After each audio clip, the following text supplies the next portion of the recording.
Thank y'all for tuning back in to your favorite channel, Pelican Bay Dog Talk and News for the Day. Giving it to you the way I always give it to you, fair and unbiased. Some gonna like it, some ain't. Like I always say, some gonna like it, some ain't. Hit that subscribe button if you haven't hit it yet. Don't forget to hit that like button before you get up out of here.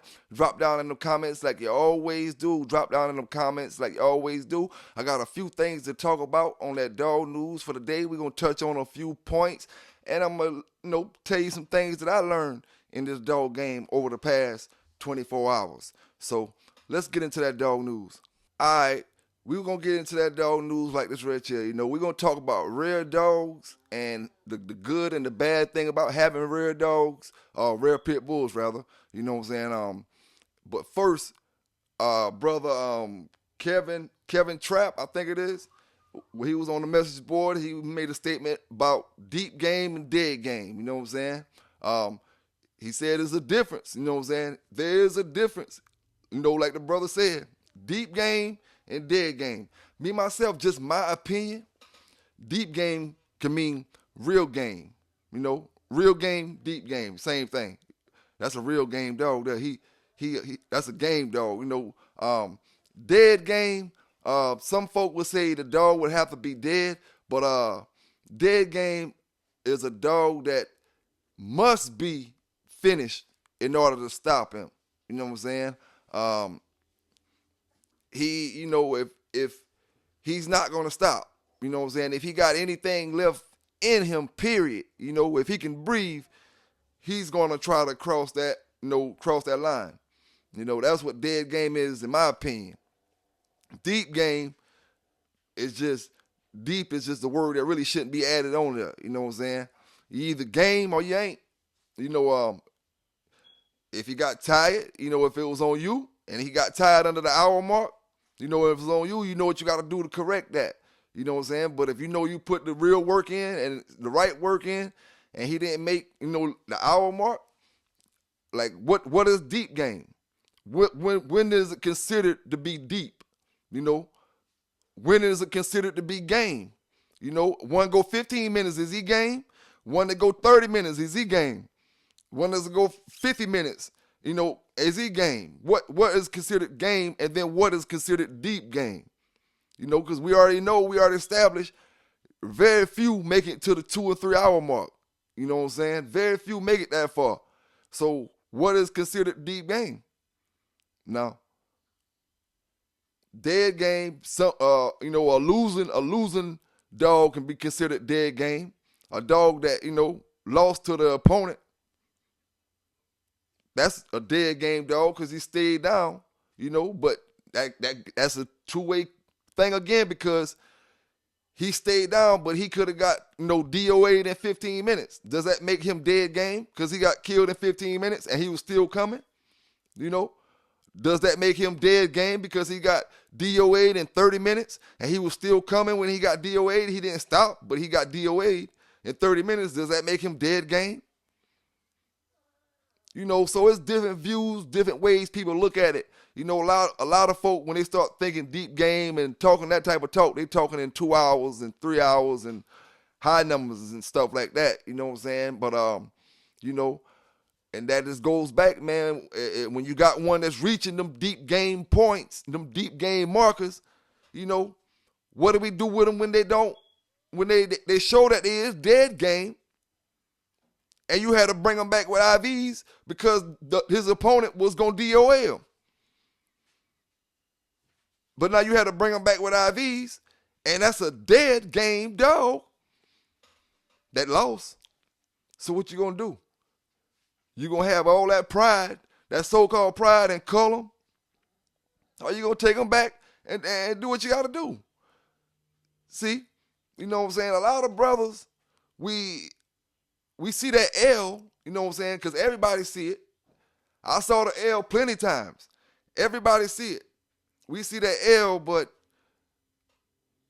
we get up on these social sites, these message boards, this and that, and claiming how much and how hard we culling. You know what I'm saying? We was culling that hard and culling that precise and keeping the great ones, we wouldn't have nothing to worry about today. We wouldn't have nothing to worry about. Everybody have good, great dogs. You know what I'm saying? Everybody will have them. You know, everybody will have them. Now imagine how many brothers that gave away a cur dog to somebody across this country over the last 10 years. How many brothers gave somebody a cur dog without giving them the papers, and that brother, whoever had got that dog, already had a set of papers to put them on. Now, he done registered that up, and that's a cur, about to throw down a whole bunch more curs or whatever kind of line he registered that dog on. You know what I'm saying? It happened every day, all day, 24/7. You know what I'm saying? You think you're getting Jeep, but you're getting something that's a whole different bloodline, and plus the dog curved out at that. You know what I'm saying? But it say white tab on the pedigree paper. You know, say white tab on the pedigree. You know how that's just how folks do it, man. That's just how folks do it. But you know, we gonna keep each other on point, make sure each other stay right when it comes to these dogs, when it comes to making certain moves. You know what I'm saying? Because everybody grown men. You know what I'm saying? When it comes to these dogs, you make your own decisions. You know what I'm saying? But it don't never hurt to, you know, pay attention to certain things, you know what I'm saying, and just involve it to your camp, involve it to your program if you feel like it's going to be necessary, you know, because everything ain't necessary to add to your program. You know what I'm saying? Everything ain't necessary. Like when the first internet first came out and they had them little keeps and stuff was online and you could find them keeps and stuff, man, I would read them, you know what I'm saying, but I know even back then I knew, you know what I'm saying, this stuff is old. You know what I'm saying? We in the, the 90s, and this stuff is old. Stuff they was doing, you know, a while back. You know, I don't necessarily have to do that now. There's other ways to do it. You know what I'm saying? So you read stuff, you see stuff, and you know how to add it into your program, man. You don't necessarily have to do it directly like they did it. Put a spin on it. Put a twist on it and do it your way. You know what I'm saying? Because it ain't no correct keep way. At the end of the day, only thing that got to be correct about the keep is to make sure that dog is in tip-top shape at the end of that program. If you can, whatever you got to do to make sure that dog in tip-top shape at the end of that program, all that other stuff, it ain't no certain way to do it. Do it how you got to do it without harming that dog. Make sure that dog don't get no injuries to his feet, to his legs, to his body, to his muscles, and make sure he's straight. And if you at tip-top shape, then you did what you're supposed to do. Now, real quick, you know, I want to jump on something because the brothers was saying something about the staffies and stuff from back in the days. You know what I'm saying? Shout out to the brothers that rocked the staffies and had the staffies back in the days. Cause I'm going to tell you a few of my staffy stories. You know what I'm saying? Back in the 90s, you know what I'm saying? I stayed across the street from a brother that was, you know, doing his thing in the staffy. Older brother, older than me. You know what I'm saying? He was in, you know, the show dog books and all that type of stuff, dealing with the American Staffordshire Terriers. All right, you know, what he used to do, you know what I'm saying, he knew we liked pit bulls and we had, you know, the game dogs and different things, but at the same time, he would bring us them staffs. And, you know, a lot of them dogs look similar to, you know, for the most part, just like the game dogs that we was getting. You know what I'm saying? A lot of them had bigger bones, you know, and they had different structures somewhat, you know what I'm saying? But at the same time, they looked exactly the same, you know. And I had one named Shining. I don't know her bloodline. She had papers on her, you know. I want to say she was AKC or UKC. I want to say AKC registered. And that's the female. I had got her, and then I had that male off that Cottonham Sheba stuff. You know that when I told y'all name was Kilo. I had him, and I was supposed to breed him back to her, you know. And I did breed him back to her. You know what I'm saying? But I'm going to tell you a story. The young me at that time, you know what I'm saying, did something that, you know, hurt my kennel in the long run. I bred her the Kilo 6 times. That was the Cottonhams, Sheba, male, and Staffordshire. She was brown, all brown. She had a slightly black mask, you know, in the front, slightly black, but she was all brown, had a nice, good shape. You know what I'm saying? She wasn't no bully dog. She was a pit bull looking dog. You know what I'm saying? And I bred them 6 times. I remember this clear as day. I bred them 6 times. And I heard my dogs out there barking. You know what I'm saying? And I had prepared this breeding since I had that red boy male. I've been preparing this breeding since they've been puppies. I'm going to breed these 2 dogs right when they get grown. I did it. I heard my dogs out there barking. I looked out the window. Man, I seen the dog from across the street hung off in my Staffordshire. Man, I flipped out. I said, what? I went outside. I grabbed Kilo off the chain. You know what I'm saying? I was going to let Kilo ramsack his ass while he stuck on my dog. You know? But my neighbor, which was an older man, was the owner of that dog. He said, I wish you would let him go on him. So I couldn't let him go on him. You know what I'm saying? That old man, which is right now is my daughter's grandfather, great-grandfather. He was going to put some fire on my ass that day if I would have let that dog go. You know what I'm saying? But, what I did, I was so mad at the time. I took the female and I took off in the woods right after the dogs got loose. You know what I'm saying? He took his dog across the street. I took my dog to the woods and let that P89 Ruger go the whole 17. You know what I'm saying? The whole 17. And like I say, that young, when you thinking young, you make young mistakes. So that's why y'all brothers these days got this internet and all this stuff. And you got older brothers that's going to tell you the right stuff to do, man. I should have never did that with my dog. You know what I'm saying? I had bad luck on my kennel. You know what I'm saying? For one. And plus, my dog was already caught. You know what I'm saying? I didn't have to even worry about the dog even having any puppies in the litter. And now that I know dogs can have two separate daddies, I would have automatically knew how to distinguish which puppies would have belonged to which daddy. So I could have got rid of these. If I wanted to get rid of these, keep these, But it would have been, an adult wouldn't have did that, you know what I'm saying? And we thinking in the Wild Wild West days, like I say, we talking back in the days, the Wild Wild West days, when laws were different, you know what I'm saying? I made a mistake, man, but I probably had staffs probably about a good 2 or 3 years in my early years of dogs, you know what I'm saying? Some of them were good, none of them was box quality to the stuff that we talk about today, you know what I'm saying? They was box quality to to a 16, 17-year-old, you know what I'm saying? It was box quality then, you know what I'm saying? But they wasn't box quality to what I really know, you know what I'm saying? They wasn't them type of dogs, The dog Shining, she tucked, she did it all, you know what I'm saying? When she grabbed around, she did all the tucking and everything, like, you know what I'm saying? She had a little mate sister that was black and white. She was brown, little mate sister was black and white. We used to let them go at 5 months old. They'll go like full-grown dogs, tucking. They look pretty out. I'm talking about dancing like it's an art, you know what I'm saying, out there. One of them got the ears, one of them got the head. They tucking out, man, listen here. But it's just something a little bit different about, them staffs. And them was real staffs, you know what I'm saying? They was different than your average game dog. But I understand what brothers say, because if I would have got that Cottenham Sheba male puppies off that staff that I bred, I probably would have had some great damn dogs that I would have been telling y'all brothers about today. You know what I'm saying? But made that mistake, and I'm lacking myself a story. You know what I'm saying? Could have had a whole bunch of great dogs I was telling y'all boys about right now if I would have made that dumbass move. You know what I'm saying? But, man, had some great staffs, all different colors. None of them was blue. Black, we had the black and white ones. Most of them, one we was getting was brown, brown with the black mask. We had a couple cream color ones. They had white markings on them. There's a couple colors, but none of them was blue, you know what I'm saying?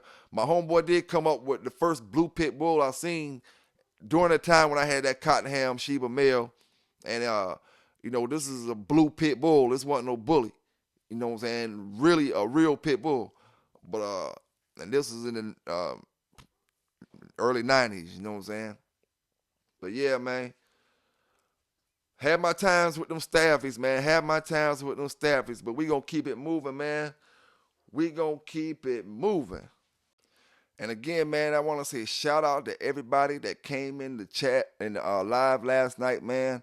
Had a great time, man. It was like an old school picnic or something, you know what I'm saying? Had a great time in there, man, with all the brothers. Me, Brother J-Bo, Brother Pro. Listen here, man, going hard. We had all the old schoolers. Brother Fat Bill, we missed you last night, man. You should have showed up in there. Man. Should have showed up in there, yes sir, man. But shout out to everybody, man, that that participated in the chat. I do want to say, I do want to make this before, because we about to talk about them rare dogs. But I do want to say this, you know what I'm saying? When my brother Pro, you know what I'm saying? I do want to say this. My brother Pro made a couple statements last night, when he was talking about Welsh. All right, and if y'all didn't notice, I came in. Pro was saying Welsh was, going in on him. I came in and I said, the man ain't really starting with you. He going at you because of, the Bang X issue. Y'all seen I said that, okay? That's because I'm trying to do this fair and unbiased. You know what I'm saying? I'm trying to do this fair and unbiased. All right? I hit Welsh. I told him in this message, yo, anytime you want to do an interview, hit me up, let me know. Because I want to be fair and unbiased. I don't want to let brothers say, and then you don't get a chance to speak your word on the same platform if necessary. You know what I'm saying? So that's 2 or 3 times. That was 3 times, you know what I'm saying? Because it was 2 times last night on the live, and 1 time when I sent you that I gave, to show you fairness and unbiased. You know what I'm saying? But this is what I'm here to say. What I ain't going to do, you know what I'm saying, now, because I said that. That's letting everybody know I'm equal opportunity. You know what I'm saying? Now that I said that, I'm saying this, I bring Pro to the show because I want Pro to be Pro. You know what I'm saying? From this point, you know what I'm saying, Pro got the green light. You know what I'm saying? The green light to be Pro on my show. He had the green light then. You know what I'm saying? He always had the green light to be on my show. Always. It was never be a certain way. You know what I'm saying? But I'm saying this because he may not have heard me say it, but he got the green light to be Pro. I will say this, you know what I'm saying? He got the green light, but you can't get on my show and bash going hard. You know what I'm saying? You can't get on my show and bash Brother Garcia. You can't get on my show and bash Brother Rastaman. You know what I'm saying? OGs, older men, old enough to be my daddy. You know what I'm saying? You can't get on the show and bash these brothers. But I will say this.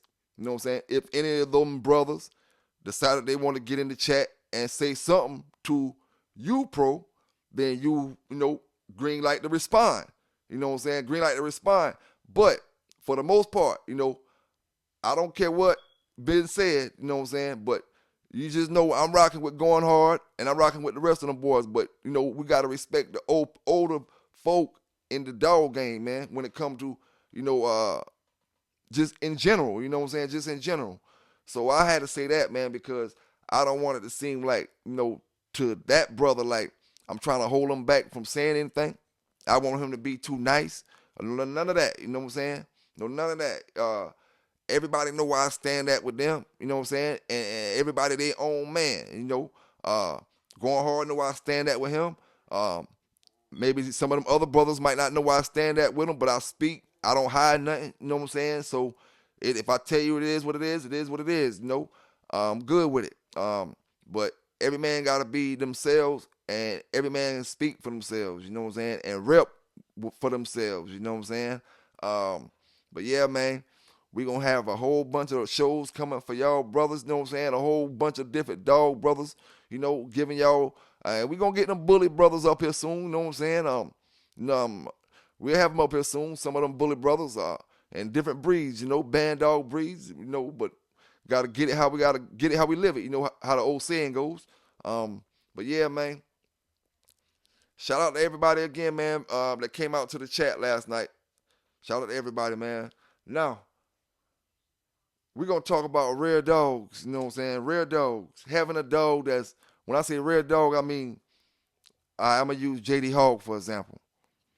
A lot of people got that bloodline, that strain of dogs, but his father is dead. That cross made with his father and his mother, nobody don't got that breeding besides one kennel, you know what I'm saying? City Boy Kennel, the only person got that breeding. So now that the father is dead, that makes JD a rare dog because you can't get that same exact dog again. You know what I'm saying? You can't get the same exact dog again because the father is dead. That makes him a rare dog. That's what I mean by rare dogs. You know what I'm saying? Rare dogs are all across the country. Brothers have them all across the country. And there's good things about them and bad things about them. You know what I'm saying? Shout out to my brother Track Life Kennel. You know what I'm saying? Say you got a rare one from brother Floyd Boudreaux. You know what I'm saying? Some of this right here. Push me, nigga, cause I am not a killer. You think cause I'm a female, I won't sit in the gorillas. You gon' say it's Halloween. Michael Jackson Thriller. You gon' think it's Halloween, nigga. Michael Jackson Thriller. When you know you really soft, nigga, soft like a pillow. We talking about rare stuff Floyd don't even got no more. You know what I'm saying? Stuff Floyd don't even got that he won't. You know what I'm saying? We talking rare, man. You know, when I talk rare, I'm talking about like when I did the breeding with my first breeding I did with Hacksaw. You know what I'm saying? When I did Saber 2000 with Hacksaw. I could have bred with Buddy. I could have bred with Quick. I could have bred with Wrangler. I could have bred with Johnson, who is directly off Big John. You know what I'm saying? I could have bred with him. You know what I'm saying? But we go, you know, I'm thinking right now. You know, I want to start my own family. Something nobody else got.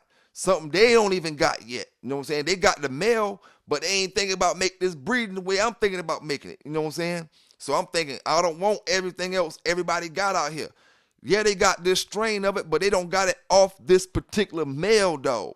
So that's why I went to Hacksaw. Because I knew, you know what I'm saying, I was going to be the first one to have the litters off that particular dog. You know what I'm saying? Little did I know, a tragedy would happen, you know, probably about a month later. Probably not even a month later. About a month, probably a little less than a month later. You know, and that made it even more rare. You know what I'm saying? Because you can't even get them no more. Hacksaw is through. There's no more getting whatever I got off that litter. That's all it'll ever be off of Hacksaw. You know what I'm saying? So the good thing about rare dogs, you the only one got that strain. The bad thing about rare dogs, you gotta breed, you gotta do it right because you the only one got that strain. If you lose it, you won't get it again. You know what I'm saying? It makes it harder to get. You know, having something rare. You know, it's like I say, it's good stuff and bad stuff about everything. You know what I'm saying? It might be bad that everybody got this pedigree, you know what I'm saying, or this particular strain of dog, but if you got a great dog off that particular strain and more than one person got it, and if you got a great one off of it and something happened to yours, maybe you can fall back and get one of theirs, you know what I'm saying, because it is a good bit of that stuff out there, you know what I'm saying? And like I say, I'm talking now breeding dog to dog. I'm not talking about pedigrees, because if you want to say, JD daddy dead, but you look at how his daddy bred, and there's a whole bunch of dogs out there bred like that, different ways and all kind of stuff like that. I ain't talking about that, man. I'm telling you, I'm not reading pedigrees. I'm talking about the dog in general, the dog himself. You know what I'm saying? Can't get no more of that. You know what I'm saying? Can't get no more Hacksaw. You know? Can't get no more of that stuff that Track Life got, like that he got. You know what I'm saying? You can't get it. That's what I mean when I'm talking about rare dogs, you know, and brothers got them all across the country. So what's the thing for us to do with these dogs? Is it to try to purify the dog, to bring back the genes from the dog that's missing? You know what I'm saying? The daddy dog? You know, do I need to try to breed JD so tight that I try to bring Connor back, his father, Connor back? You know what I'm saying? Do I need to breed Mellow Yellow so tight back to her brother? You know what I'm saying? Then take one of them back to her brother again. You know, the one that looked the most like Hacksaw, and try to bring him back? Is that the way to go with it when you got rare stuff? Or you just take that and keep on pushing in another direction? You know what I'm saying? And the more years you breed, that, it just get further and further away. You know what I'm saying? Now you're going to be one of them brothers talking about a dog that you got one dog in the 8th generation, and you talking about that's that bloodline. I got a Hacksaw dog. Hacksaw and my dog one time in the 8th generation, and everything else is Eli, Bolio, Tombstone, Colby, this and that, and Hacksaw in the generation one time off that Big John stuff in the 8th generation. I'm still talking about that's a Big John dog. No, man, it don't work like that. You know what I'm saying? So, but yeah, man. Yeah, if you got them rare dogs, man, take care of them. You know what I'm saying? Take care of them. Treasure them. Treat them the right way. And you know, breed them the right way so you can bring back them traits from the daddy dog or the mama dog, whichever one is missing at that moment. You know what I'm saying? It's gonna take breeding, it's gonna take paying attention to your dogs, looking at them. You know what I'm saying? But selective breeding means holding your dogs to a certain period of time, looking at them, and then selling them off. You know what I'm saying? You can't check the dogs out at 2 months old. You know what I'm saying? It depends on what you're checking for. And I ain't talking about nothing fighting and none of that type of legal stuff. I'm just talking about the way the dog moves, the way the dog, just carry himself. You know what I'm saying? You can't know all that stuff or the dog structure that you're going to actually want to add it to the program. If you're looking for something that you don't want, that you try to make sure they don't have in that dog, you got to have to wait till the dog get a certain age to see if that stuff come out of that dog. You know what I'm saying? But, yeah, man, just take care of them rare dogs out there, man, because I know y'all brothers got them. I see them on boards all the time. Brothers posting them different pedigrees, different bloodlines. Y'all brothers got the last of the Mohegans. You know what I'm saying? The Hacksaw Cross with Saber 2000 is the last of the Mohegans from the old stuff. Now, before I get up out of here, man, you know what I'm saying? I appreciate all y'all from rocking with me so far this show. Y'all hit that like button before y'all get up out of here. You know what I'm saying? Drop down in the comments like you always do. Donate to the channel if you want to. You know what I'm saying? I appreciate it. But one thing I learned real quick before I get up out of here, I was doing some reading, says, we feed puppies to grow. We got to feed our puppies certain amounts of food so they can get their real size. We don't want to stunt their growth. I didn't know that, once a dog get at a full adult, that you don't have to feed him as much as you did when he was a puppy, and he will still hold that same weight. You know what I'm saying? Once a dog is an adult, his metabolism slows down, and you don't have to feed him as much as you did as a puppy to hold that weight. As an adult, you feed him a little bit, and he's going to still hold that weight. You know what I'm saying? I didn't know that. I learned something every day. You know what I'm saying? Learn something every day. Big 44, and I just learned something a couple days ago. You don't got to feed him as much. Feed him a whole lot while he's growing up, get him big. But then, once he get grown, fall back and then see what amount, you can feed to keep that weight on him, before you start seeing weight loss or whatever. But check it out. But yeah, man, I ain't gonna hold y'all here too long. Glad y'all tuned in, rock with me. Y'all stay safe out there from the east to the north to the south to the west. Keep bulldogging, stay legal out there. You know what I'm saying? Do the right things with these dogs. Keep going to them shows. Keep pulling them weights. Keep, we got cell phones, platforms, all kind of stuff. Brothers getting these dogs right. Some brothers don't even go to shows, and it just dogs looking good on these message boards and all type of stuff, man. Keep doing y'all thing the right way. You know what I'm saying? Because at the end of the day, like we always say, we don't condone anything illegal. You know what I'm saying? Y'all stay safe. PB Canines, and I'm out.